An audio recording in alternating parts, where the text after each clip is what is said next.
ಈ ದಿನ ಮುಳಬಾಗಿಲಿನ ನಗರದ ಪ್ರಖ್ಯಾತ ಶಿವನ ದೇವಸ್ಥಾನ ಆದಂಥ ಸೋಮೇಶ್ವರನ ದೇವಸ್ಥಾನದಲ್ಲಿ ಅನೇಕ ಕಾರ್ಯಕ್ರಮಗಳನ್ನು ಹಮ್ಮಿಕೊಂಡಿದ್ದೀವಿ. ಮುಖ್ಯವಾಗಿ ಒಂದು ನಮ್ಮ ಶಾಲೆ 25 ವರ್ಷಗಳ ಆದ ಒಂದು ಸವಿ ನೆನಪಿಗಾಗಿ ಮತ್ತು ಶಿವನ ಪ್ರಾರ್ಥನೆ ಮಾಡಿ ರುದ್ರಾರಾಧನೆ, ರುದ್ರಾಭಿಷೇಕ ಹಾಗೂ ಮೃತ್ಯುಂಜಯ ಹೋಮವನ್ನು ಇವತ್ತು ಹಮ್ಮಿಕೊಂಡಿದ್ದು ಏನು ಸಕ್ರಮವಾಗಿ ಸಾಂಗೋಪವಾಗಿ ಎಲ್ಲನೂ ಈ ಕಾರ್ಯಕ್ರಮ ನಡೆದಿದೆ. ಮತ್ತು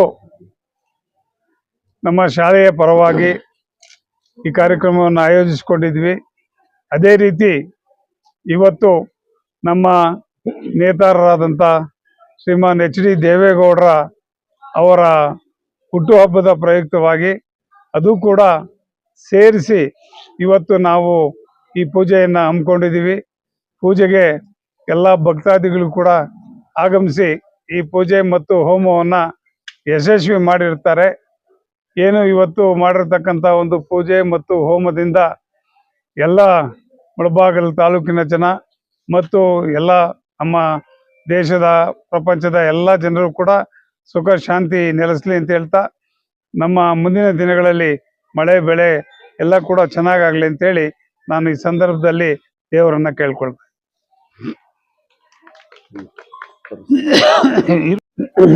ನಾಗರಾಜಣ್ಣ ಹೇಳಿದಾಗೆ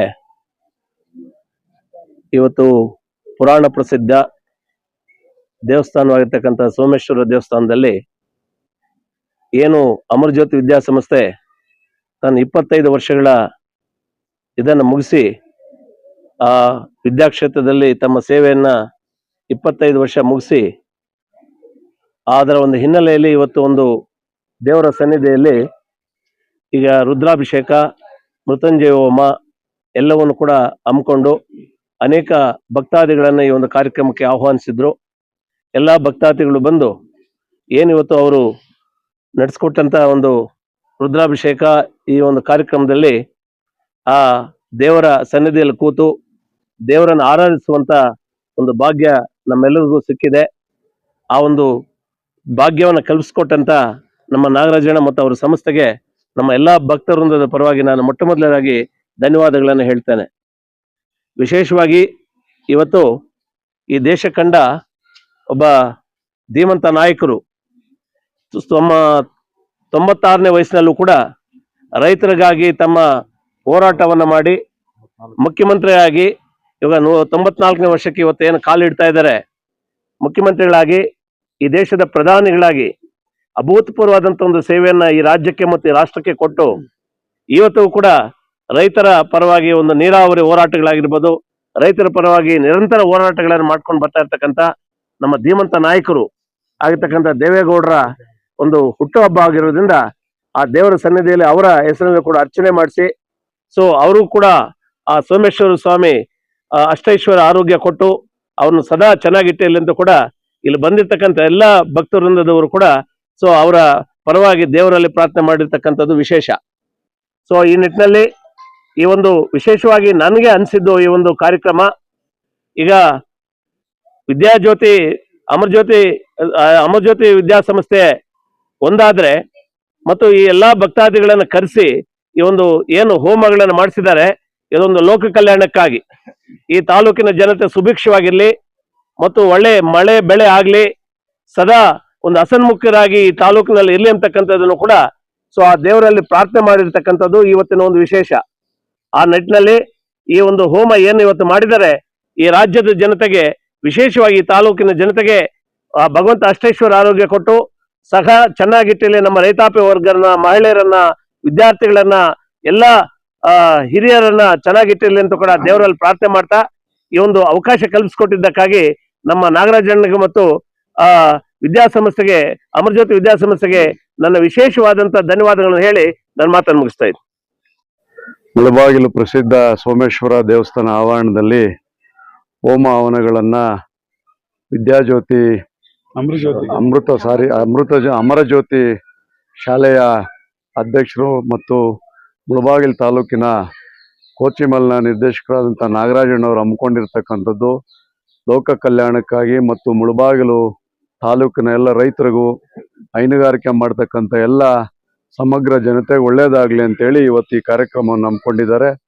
ಅವ್ರಿಗೆ ದೇವರು ಒಳ್ಳೆ ಆರೋಗ್ಯ ಆಯುಷ್ಯ ಎಲ್ಲವನ್ನು ಕೊಟ್ಟು ಅಮರಜ್ಯೋತಿ ಶಾಲೆ ಇನ್ನೂ ಹೆಚ್ಚಿನ ಒಂದು ಎತ್ತರಕ್ಕೆ ಬೆಳೀಲಿ ಅಂತೇಳಿ ಆಶಿಸ್ತಾ, ಜೊತೆಗೆ ಇವತ್ತು ಈ ನಾಡ ಕಂಡಂಥ ಅಪ್ರತಿಮ ನಾಯಕ ದೇಶದ ಮಾಜಿ ಪ್ರಧಾನಮಂತ್ರಿಗಳಾದಂಥ ದೇವೇಗೌಡರ 94ನೇ ಹುಟ್ಟುಹಬ್ಬದ ಅಂಗವಾಗಿ ವಿಶೇಷವಾಗಿ 2 ಕಾರ್ಯಕ್ರಮವನ್ನು ಹಮ್ಮಿಕೊಂಡಿದ್ದಾರೆ.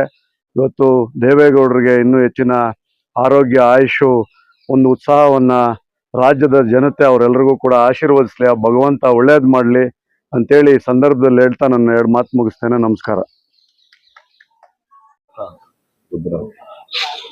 ಈ ರುದ್ರಾಭಿಷೇಕವನ್ನ ಅದೇ ರೀತಿ ಮೃತ್ಯುಂಜಯ ಹೋಮವನ್ನ ನಮ್ಮ ಪಕ್ಷದ ಅಧ್ಯಕ್ಷರಾದಂಥ ಹಿರಿಯರಾದಂಥ ನಮ್ಮ ನಾಗಣ್ಣವರು ಈ ಒಂದು ದಿನ ಸೋಮೇಶ್ವರ ಸ್ವಾಮಿ ಟೆಂಪಲ್ ದೇವಾಲಯದಲ್ಲಿ ಹಮ್ಮಿಕೊಂಡಿದ್ದಾರೆ. ವಿಶೇಷವಾಗಿ ಇನ್ನೊಂದು ಹೇಳಿಕ್ ಬಯಸ್ತೀನಿ.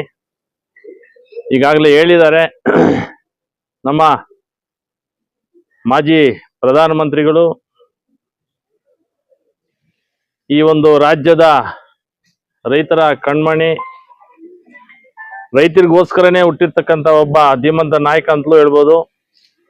ಬಹುಶಃ ಅಂತ ಒಬ್ಬ ಪುಣ್ಯಾತ್ಮರು ಹುಟ್ಟಿರೋದು ನಮ್ಮ ರಾಜ್ಯದಲ್ಲೇ ನಮ್ಮ ಪುಣ್ಯ ಹೇಳ್ಬೇಕು ಅಂದ್ರೆ. ಯಾಕಂತಂದ್ರೆ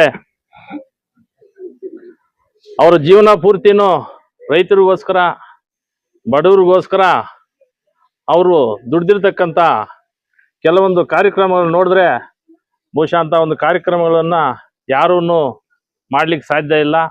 ಮುಂದಕ್ಕೆ ಅಂತ ಒಬ್ಬ ಮನುಷ್ಯ ಹುಟ್ಟೋದು ಇಲ್ಲ ನಮ್ಮ ರಾಜ್ಯದಲ್ಲಿ.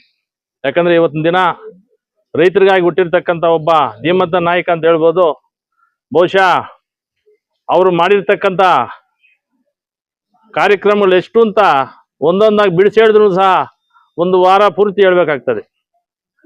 ಅವರ ಒಂದು ಇವತ್ತಿನ ದಿನ 94ನೇ ಹುಟ್ಟುಹಬ್ಬದ ಶುಭಾಶಯಗಳನ್ನು ನಮ್ಮ ಪಕ್ಷದ ಪರವಾಗಿ ಹಾಗೂ ಏನು ನಮ್ಮ ನಾಗಣ್ಣವರು ಈ ಒಂದು ಕಾರ್ಯಕ್ರಮನ ಹಮ್ಮಿಕೊಂಡಿದ್ದಾರೆ.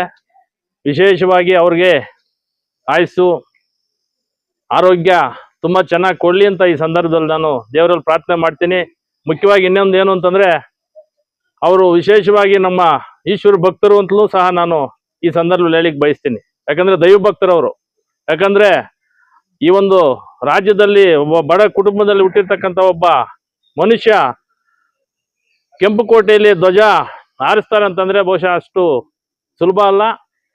ನಾವು ನೋಡಕ್ ಆಗಲ್ಲ ಬಿಡ್ರಿ. ಮುಂದೆ ಇನ್ಯಾರು ನಮ್ಮ ನಾಡಿನ ಒಬ್ಬ ಯಾರೂ ಸಹ ಆ ಒಂದು ಕೆಲಸಕ್ಕೆ ಆ ಒಂದು ಮೇಲಕ್ಕೆ ಹೋಗ್ಲಿಕ್ಕೆ ಸಾಧ್ಯ ಇಲ್ಲ. ಅಂತವ್ರ ಒಂದು ಆಯುಸ್ಸು ಆರೋಗ್ಯ ಚೆನ್ನಾಗಿ ಕೊಡ್ಲಿ. ಅಂತವ್ರಿಗೆ ಆರೋಗ್ಯ ಚೆನ್ನಾಗಿ ಕೊಟ್ರೆ ಸುಮಾರು ಕೋಟ್ಯಾಂತರ ಜನ ಇವತ್ತಿನ ದಿನ ಅವನನ್ನ ನೆನೆಸ್ಕೋತಾರೆ. ಕೋಟ್ಯಾಂತರ ಜನಕ್ಕೆ ಅನುಕೂಲ ಆಗ್ತದೆ ಅಂತ ಸಹ ನಾನು ಈ ಸಂದರ್ಭದಲ್ಲಿ ಹೇಳಿಕ್ ಬಯಸ್ತೀನಿ. ಬಹುಶಃ ಅಂತ ಒಬ್ಬ ಮನುಷ್ಯನ ನಾವು ಯಾವತ್ತೂ ನೋಡ್ಲಿಕ್ಕೆ ಸಾಧ್ಯ ಇಲ್ಲ. ಅವ್ರು ಚೆನ್ನಾಗಿರ್ಲಿ. ಆ ಕುಟುಂಬ ಇವತ್ತಿನ ದಿನ ರೈತರೇನಾದ್ರೂ ಉಳಿಬೇಕಂದ್ರೆ, ಈ ರಾಜ್ಯದಲ್ಲಿ ರೈತರು ಉಳಿಬೇಕಂದ್ರೆ ಆ ಕುಟುಂಬ ಮುಖ್ಯ. ಆ ಕುಟುಂಬದ ಮುಖ್ಯಸ್ಥರಾಗಿರ್ತಕ್ಕಂಥ ನಮ್ಮ ದೇವೇಗೌಡ ಅಪ್ಪಾಜಿಯವರು, ನಮ್ಮ ಕುಮಾರಣ್ಣವರು, ನಮ್ಮ ನಿಖಿಲ್ ಕುಮಾರಣ್ಣವರು ಅಂಥವ್ರು ಏನಾದ್ರು ಈ ರಾಜ್ಯಕ್ಕೆ ಏನಾದ್ರು ಕೊಡುಗೆ ಕೊಡ್ತಾರೆ ಅಂತಂದ್ರೆ ಬಹುಶಃ ಮುಂದಿನ 28 ಚುನಾವಣೆಯಲ್ಲಿ ಅವರು ಮುಖ್ಯಮಂತ್ರಿ ಆಗೋದು ಶತಸಿದ್ಧ. ಅವ್ರೇನಾದ್ರು ಮುಖ್ಯಮಂತ್ರಿ ಆಗಿದ್ದೆ ಸಂದರ್ಭದಲ್ಲಿ ಈ ಒಂದು ರಾಜ್ಯಕ್ಕೆ ಒಂದು ಒಳ್ಳೆಯ ದಿನಗಳು ಬಂದಿದಾವೆ ಅಂತಲೇ ಅರ್ಥ. ಯಾಕಂತಂದ್ರೆ ಈಗಾಗಲೇ ತಾವೆಲ್ಲನೂ ನೋಡ್ತಾ ಇದ್ದೀರಿ ಈ ಒಂದು ರಾಜ್ಯಕ್ಕೆ ಯಾವ ಗತಿ ಬಂದಿದೆ ಅಂತ ಹೇಳ್ಬಿಟ್ಟು. ಆ ಗತಿಯನ್ನ ಹೋಗ್ಲಾಡ್ಸ್ಲಿಕ್ಕೆ ಬಹುಶಃ ಅಂತ ಒಬ್ಬ ನಾಯಕ ಈ ಒಂದು ರಾಜ್ಯಕ್ಕೆ ಅನಿವಾರ್ಯ ಅಂತಲೂ ಸಹ ಈ ಸಂದರ್ಭದಲ್ಲಿ ಹೇಳಿಕ್ ಬಯಸ್ತಾ, ಏನು ಆ ಕುಟುಂಬಕ್ಕೆ ಒಳ್ಳೇದಾಗ್ಲಿ, ಆ ಕುಟುಂಬ ಮುಂದಕ್ಕೆ ಬರ್ಲಿ, ಆ ಕುಟುಂಬ ಆರೋಗ್ಯ ಐಶ್ವರ್ಯ ಎಲ್ಲ ಕೊಡ್ಲಿ, ಒಳ್ಳೆ ಒಂದು ಮುಂದಿನ ದಿನಗಳಲ್ಲಿ ಅವರ ಒಂದು ಆಶೀರ್ವಾದ, ನಮ್ಮ ಜನಗಳ ಆಶೀರ್ವಾದ ಅವ್ರ ಮೇಲೆ ಇರ್ಲಿ ಅಂತ ಈ ಸಂದರ್ಭದಲ್ಲಿ ಹೇಳ್ತಾ ನಾನು 4 ಮಾತನ್ನು ಮುಗಿಸ್ತಾ ಇದ್ದೀನಿ. ಜೈ ಜೈ.